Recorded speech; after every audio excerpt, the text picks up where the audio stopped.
Hello aspirants, welcome और welcome back to my another video. So guys, ये video है 24 जुलाई की। आई नो कि ये बहुत लेट आ रही है क्योंकि मुझे एडिटिंग में टाइम लग गया था।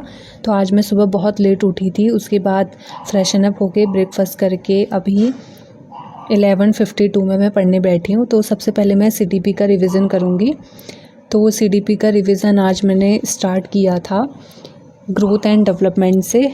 सुबह सुबह के टाइम पे दिमाग बहुत ज़्यादा फ्रेश होता है, इसलिए सबसे पहले मैं सीडीपी का रिवीजन करती हूँ। तो रिवीजन करते करते मुझे कम से कम 1 आवर हो जाता है, कभी कभी तो 2 आवर भी लग जाते हैं अगर मैं ज़्यादा टॉपिक्स को रिवाइज़ करती हूँ तो। एक तो मैं सुबह इतनी ज़्यादा लेट उठी थी। आई थिंक उस टाइम पे मेरी तबीयत बहुत ज़्यादा ख़राब थी, इस वजह से उन दिनों में बहुत ज़्यादा लेट उठ रही थी। तो अगर मैं रोज़ थोड़े थोड़े टॉपिक करके ऐसे रिवाइज़ करती हूँ तो मेरे लिए बहुत ज़्यादा ईजी हो जाता है याद करना, और मैं भूलती भी नहीं हूँ चीज़ों को।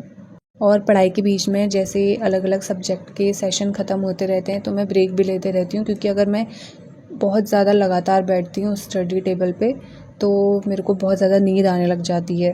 और ब्रेक भी बहुत ज़्यादा ज़रूरी है, क्योंकि एक लंबे टाइम तक स्टडी टेबल पे बैठे रहना बहुत ज़्यादा इम्पॉसिबल हो जाता है, और इससे हमारा दिमाग भी फ्रेश रहता है। नेक्स्ट जो स्टडी सेशन है हमारा, उसके लिए हमारी एनर्जी बनी रहती है। और कुछ लोगों ने मुझे कमेंट भी किया था कि सीटेट तो बच्चों वाला एग्ज़ाम है, इतना ज़्यादा पढ़ना पड़ता है क्या उसके लिए।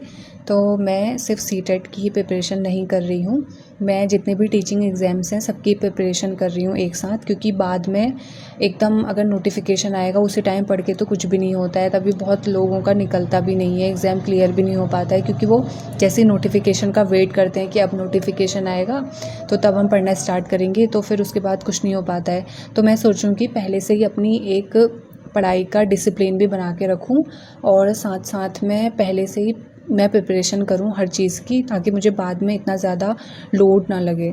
और सबका माइंड भी अलग अलग होता है, तो किसी को जल्दी चीज़ें समझ में आ जाती हैं, किसी को लेट में आती हैं। तो किसी का ईज़िली क्वालिफाई हो जाता है, किसी का थोड़ा लेट लगता है। तभी तो सीटेट में इतने लाख बच्चे फेल होते हैं, उनका क्लियर नहीं हो पाता है, क्योंकि कहीं ना कहीं वो कुछ ना कुछ कमी करते होंगे। जिन लोगों का सीटेट ऑलरेडी क्वालिफाई हो गया है तो बहुत अच्छी बात है, क्योंकि मेहनत उन्होंने भी की होती है, चाहे लास्ट टाइम पे की है चाहे स्टार्टिंग से की है। एंड जिन लोगों का सीटेट और यूटेट ऑलरेडी क्लियर है, तो मैं उन सभी लोगों को ये बोलना चाहूँगी कि आप अभी से अपने टीचिंग एग्ज़ाम्स की तैयारी करो, जो भी आपको आगे देने हैं, चाहे वो KVS NVS और चाहे DSSS किसी भी चीज़ का हो। क्योंकि अगर आप नोटिफिकेशन का वेट करोगे और उसी टाइम प्रिपरेशन करोगे तो उसी टाइम प्रिपरेशन नहीं होती है। सीटेट तो क्वालिफाई हो जाता है लास्ट टाइम पे भी, क्योंकि वो एक सिर्फ एलिजिबिलिटी है और थोड़ा ईजी भी होता है। अदर टीचिंग एग्ज़ाम्स के कंपेयर में बहुत इजी होता है। तो जो अदर टीचिंग एग्ज़ाम्स में जो CDB पूछी जाती है वो थोड़े हाई लेवल की होती है, तो आप उसकी प्रिपरेशन अभी से कर सकते हो। क्योंकि जो हमारा मेन एग्ज़ाम है, अगर हमसे वो ही क्वालिफाई नहीं हुआ तो ये सीटेट क्वालिफाई करके यूटेट क्वालिफाई करके कोई फ़ायदा नहीं है, क्योंकि ये तो सिर्फ एलिजिबिलिटी है। इससे ना हमें कहीं जॉब मिलने वाली है, ना ही कुछ मिलने वाला है। लेकिन ये है कि सीटेट और यूटेट को क्वालिफाई करना बहुत इंपॉर्टेंट है, क्योंकि अगर ये क्वालिफाई नहीं हुआ तो हम किसी भी एग्ज़ाम में नहीं बैठ सकते हैं। एंड मेरी तरफ से आप सभी को ऑल द बेस्ट, जो भी टीचिंग एग्ज़ाम्स की प्रिपरेशन कर रहे हैं।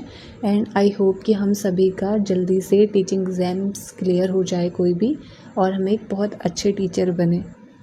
रिवीजन मेरा कंप्लीट हो गया था। देन उसके बाद मैंने ब्रेक लिया और ब्रेक में पिया नारियल पानी। देन उसके बाद मैं दोबारा से पढ़ने बैठ गई थी। अभी मैं पढ़ने बैठी हूँ मैथ्स। तो मैं मैथ्स के PYQ करूँगी, क्योंकि अभी यूटेट को भी बहुत कम टाइम बचा है, तो उसके लिए तो सीटेट की जो प्रॉपर प्रिपरेशन है वो मैं यूटेट के एग्ज़ाम के बाद करूँगी। एंड मुझे मैथ्स बहुत ज़्यादा गंदी लगती है। आप लोग भी मुझे कमेंट करना कि किस किस को मैथ्स बहुत ज़्यादा गंदी लगती है। मुझे शायद इसलिए भी गंदी लगती है क्योंकि एक तो मैंने बहुत टाइम से प्रैक्टिस नहीं करी, और फिर मुझे जो इसके कंसेप्ट हैं वो समझने में बहुत टाइम लगता है। क्योंकि मेरी 12th में बायो थी, 10th तक मेरी मैथ्स थी, तब मुझे आती थी, बट उसके बाद मेरी प्रैक्टिस भी चली गई और मैथ्स से बिल्कुल ऐसे नाता टूट गया। तो उसके बाद बिल्कुल भी मुझे अच्छी नहीं लगती है। अब तो मैं ज़बरदस्ती प्रैक्टिस करती हूँ, और ज़्यादा प्रैक्टिस करनी पड़ती है ताकि मुझे अच्छे से समझ में आए। वैसे मैथ्स में तो सभी प्रैक्टिस करते हैं, जिसको कम आती है वो ज़्यादा प्रैक्टिस करेगा, जिसको ज़्यादा आती है वो थोड़ा कम प्रैक्टिस करेगा। जैसे मेरे फ्रेंड्स लोग भी हैं तो वो भी मैथ्स में प्रैक्टिस करते हैं, ताकि उनका कंसेप्ट वो कभी भूले ना। ऐसा भी नहीं है कि मेरा मैथ्स में बिल्कुल डब्बा गोल है, आती है मुझे मैथ्स, बट ये है कि थोड़ा मुझे इंटरेस्ट नहीं है तो इसलिए मुझे अच्छी नहीं लगती है। अगर कोई मुझे कंसेप्ट समझाएगा तो तब मुझे समझ आ जाता है, बट ये है कि प्रैक्टिस ज़्यादा करनी पड़ती है। ऑब्वियस सी बात है कि अगर किसी चीज़ में हमको इंटरेस्ट है, तो मुझे जैसे बायो अच्छी लगती थी तो उसमें मुझे इंटरेस्ट था, तो वो चीज़ मुझे ईज़िली समझ में आ जाती थी। सो मैथ्स का PYQ वाला सेशन मेरा कंप्लीट हो गया था। देन उसके बाद मैंने साइंस पढ़ने का सोचा, तो इसमें मैं पढ़ रही थी रिप्रोडक्शन इन प्लांट्स वाला चैप्टर।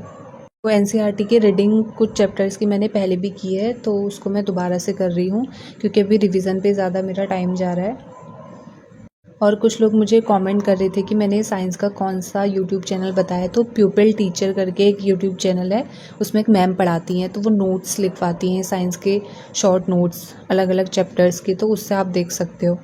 और आप सभी लोग मुझे कमेंट करके बताना कि आपकी CTET और UTET की प्रिपरेशन कैसी चल रही है और आपके मॉक टेस्ट में कितने मार्क्स आ रहे हैं। और जो मैंने टेलीग्राम चैनल दिया है उसको भी ज्वाइन कर लेना, क्योंकि उसमें मैं आपको अपडेट देते रहूँगी हर चीज़ की। और मैंने ये सोचा है कि जब मेरा UTET का एग्ज़ाम हो जाएगा उसके बाद मैं टेलीग्राम चैनल पे क्वेश्चंस के पोल भेजूँगी, तो आप लोगों की भी प्रैक्टिस हो जाएगी उससे कि कितने क्वेश्चन आपको आ रहे हैं। तो इसलिए मेरा टेलीग्राम चैनल पक्का से पक्का ज्वाइन कर लेना। सो गाइज़, ये थी मेरी आज की वीडियो एंड आई होप कि आपको पसंद आई होगी। And if you like, so don't forget to like, share and subscribe. And all the best, bye bye, take care.